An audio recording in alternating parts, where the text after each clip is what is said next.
नमस्कार दोस्तों, ये रहे मेरे प्यारे से एडेनियम और सुबह लगभग 6:15 का समय है। मौसम आज यहाँ पर थोड़ा अच्छा है सुबह का। देखिए यहाँ पर अभी बादल हैं, हवाएं चल रही हैं, लेकिन ये बादल थोड़ी देर के हैं और अभी यहाँ पर बादल हट जाएंगे। बारिश हालांकि होनी चाहिए, इस तरह के बादल होते हैं, लेकिन अभी फ़िलहाल मौसम नहीं है और बारिश यहाँ अभी हुई भी नहीं। पिछले कई दिनों में कई बार ऐसा बादल बना और बारिश बिना हुए चला गया। तो खैर चलता रहेगा, अभी जून से यहाँ बारिश शुरू हो जाएगी। तो ये देखिए, ये है जेरोनिमो, ये दूसरा जेरोनिमो है।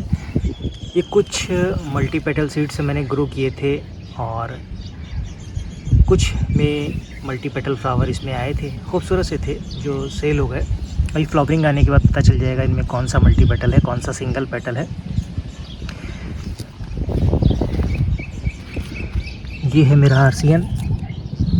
लुक थोड़ा अलग है लेकिन डार्क शेड में है। उसके बाद ये है WNP और ये है कापी। ये ब्लैक में कन्वर्ट हो गया है। ढेर सारे प्लांट थे, मैंने सेल किए थे, जिनमें बहुत सारे जो थे वो ब्लैक वैरायटी भी थे और मैंने उनको सेल किया था। अभी जिन्होंने लिए होंगे तो मेरे ख्याल से उनके भी प्लांट ब्लैक में कन्वर्ट हो गए होंगे। ये रहा नोवा तंजानिया, खूबसूरत सा शेप है, बहुत अच्छा। मैंने इसकी कटिंग की थी एक्चुअली, तब मुझे बहुत ज़्यादा आइडिया नहीं था इसकी कटिंग करनी है कि नहीं, लेकिन मैंने इसकी कटिंग कर दी थी और अभी काफ़ी खूबसूरत सा दिख रहा है मुझे।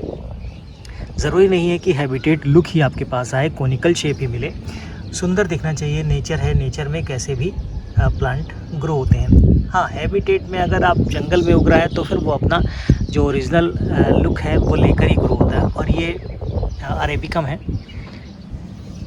ये कुडजुंग, खूबसूरत सा शेप है इसका, कॉम्पैक्ट टाइप का है और इसमें भी सीड पॉट बन रहे हैं। देखेंगे प्लांट अगर ग्रो होते हैं तो प्लांट आपको सीडलिंग 1 साल बाद मिलेगी, मतलब 6 से 7 महीने तो लग ही जाते हैं कम से कम। तो खैर वो बात की बात है। तो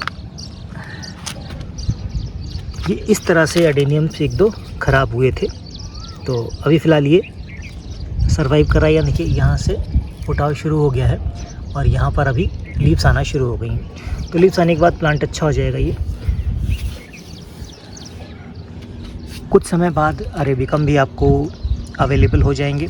अरेबिकम में बहुत अच्छी ग्रोथ हुई है और अभी रूट्स अच्छे से डेवलप हो गई हैं, तो प्लांट की ग्रोथ आपको देखने को मिल रही है। ये देखिए, ये कुछ काफ़ी मैच्योर अरेबिकम है और ये बर्ड यहाँ पर दिखाई दी, एक ये है। इसके अलावा कुछ और अरेबिकम है, आपको दिखाऊँ अगर मैं तो।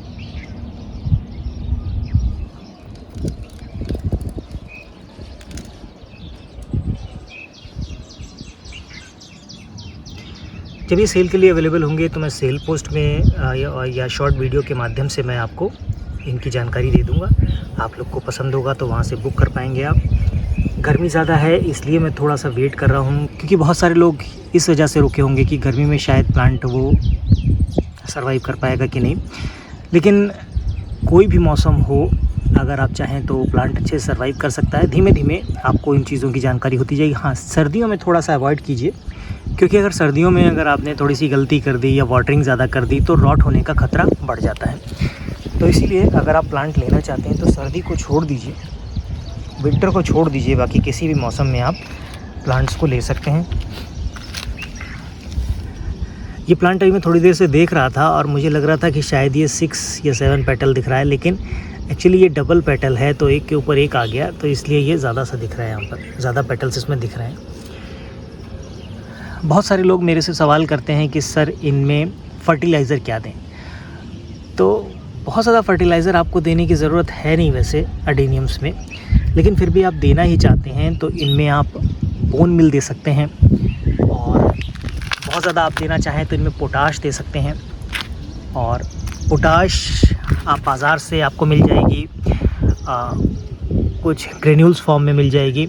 उनको आप चाहें तो पानी में डाल दीजिए और जब वो मेल्ट हो जाए या घुल जाए तो फिर आप उसको फोलियर स्प्रे कर सकते हैं उसमें, या रूट्स में भी डाल सकते हैं। तो पोटाश आप डाल सकते हैं, घर पर बना सकते हैं। बनाना जो केले का जो छिलका होता है उसको आप 1 लीटर पानी की बोतल में डाल दीजिए और 15 से 20 दिनों में वो तैयार हो जाएगा। उसके बाद आप उसको स्प्रे कर सकते हैं।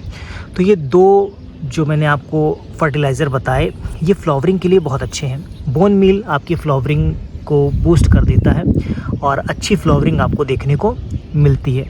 इसके अलावा जो पोटाश बताया है, पोटाश भी फ्लावरिंग में आपकी हेल्प करता है।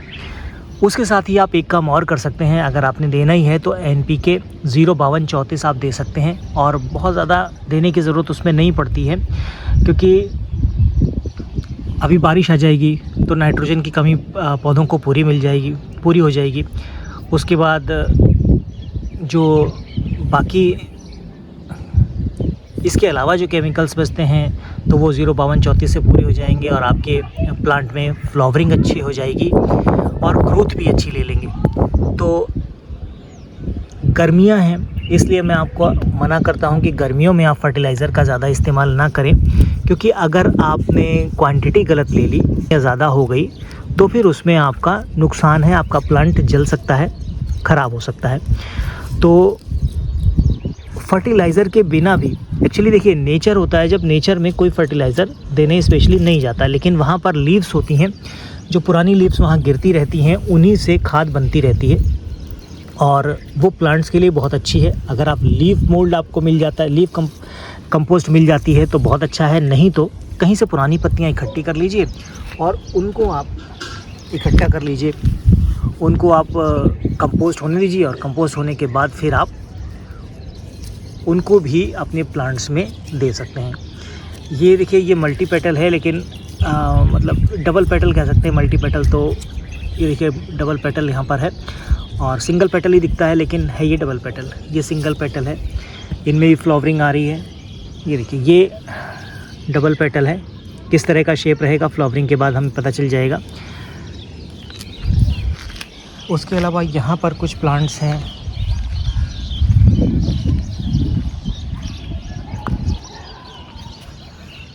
ये देखिए, ये डबल पेटल है, सिंगल पेटल रहा ये। तो ये सभी प्लांट्स हैं, इनमें मैंने फर्टिलाइज़र नहीं दिया है, गर्मी में तो बिल्कुल भी नहीं, मुझे ज़रूरत नहीं पड़ी देने की। और अगर आप लोग देना ही चाहते हैं तो कुछ जो मैंने बताया उस तरह से आप इनको दे सकते हैं, अदरवाइज़ आप इनको स्किप कर सकते हैं। अडेनियम की जो ग्रोथ है वो फिर आपने फर्टिलाइज़र पर डिपेंड नहीं करती टोटली, कि आप फर्टिलाइज़र दे रहे हैं तभी वो ग्रो करेगा। बिना फर्टिलाइज़र के भी आपके अडेनियम्स अच्छे ग्रो करेंगे। हाँ, उनको कभी कभी फर्टिलाइज़र की ज़रूरत पड़ती है, तो मैंने आपको बताया वो फर्टिलाइज़र आप इसको दे सकते हैं। और इसके अलावा बहुत ज़्यादा फर्टिलाइज़र देने की ज़रूरत नहीं। गर्मियाँ हैं तो गर्मियों में फर्टिलाइज़र इतनी ज़्यादा मत दीजिए, क्योंकि गर्मी ज़्यादा है तो कहीं आपके प्लांट पर इफ़ेक्ट ना पड़ जाए अगर क्वांटिटी ज़्यादा हुई तो इसलिए आप अभी स्किप कीजिए। और वर्मी कंपोस्ट अगर आप देना चाहते हैं तो ऊपर की थोड़ी सी सॉइल हटाइए और उसमें वर्मी कंपोस्ट अच्छे से मिक्स कर दीजिए। जैसे इस तरह की सॉइल यहाँ से हटाई और इसी में आपने वर्मी कंपोस्ट मिक्स कर दी तो प्लांट के लिए सफिशिएंट रहेगा। और बीच बीच में आप फंगीसाइड का वाटर देते रहें, वाटरिंग करते रहें। और अभी बरसात आ जाएगी कुछ समय बाद, तो बरसात में भी आपको ध्यान रखना है, बारिश शुरू होने से पहले आप एक बार फंगीसाइड का पानी ज़रूर दे दीजिएगा उनको, ताकि आपके जो प्लांट हैं उनमें कहीं फंगस अटैक ना कर पाए। और ये जो पॉट में आपको लीव्स दिख रही हैं, ये इन्हीं की लीव्स हैं जो गिर गई यहाँ से। और खैर वो उनका गर्मी ज़्यादा है तो इसलिए कोई इशू ज़्यादा नहीं है, अदरवाइज़ इन लीव्स को हटाना पड़ता मुझे बारिश होती तो, क्योंकि यही फंगस पैदा कर सकती हैं। अभी फ़िलहाल गर्मी है तो ये लीव्स सूख जाती हैं दिन में ही, तो इसलिए बहुत ज़्यादा रिस्की नहीं है, तो इसलिए इनको मैं ऐसे ही छोड़ दूँगा, कोई इशू नहीं है। धीमे धीमे अगर सॉइल में रह गया तो ये कंपोस्ट हो जाएगा और खाद बन जाएगा। अदरवाइज़ बारिश आएगी तो बारिश में फिर मैं इन सब को साफ़ कर दूँगा, जो भी लीव्स गिरेगी उनको मैं यहाँ से हटा दूँगा। तो ये छोटा सा अपडेट था फर्टिलाइज़र के बारे में। अगर आप लोग भी फर्टिलाइज़र यूज़ करना चाहते हैं तो थोड़ा सा समय दीजिए, बारिश के टाइम पे आप थोड़ा सा इस्तेमाल कर सकते हैं। जब प्लांट्स पूरे पानी से गीले होंगे तो उस समय आप जो फर्टिलाइज़र है वो दे सकते हैं। प्लांट्स को अच्छी ग्रोथ मिलेगी और फर्टिलाइज़र का पूरा फ़ायदा उस प्लांट को मिलने वाला है। होप की जानकारी आपको पसंद आई होगी। मिलते हैं नेक्स्ट वीडियो में, तब तक के लिए बाय बाय।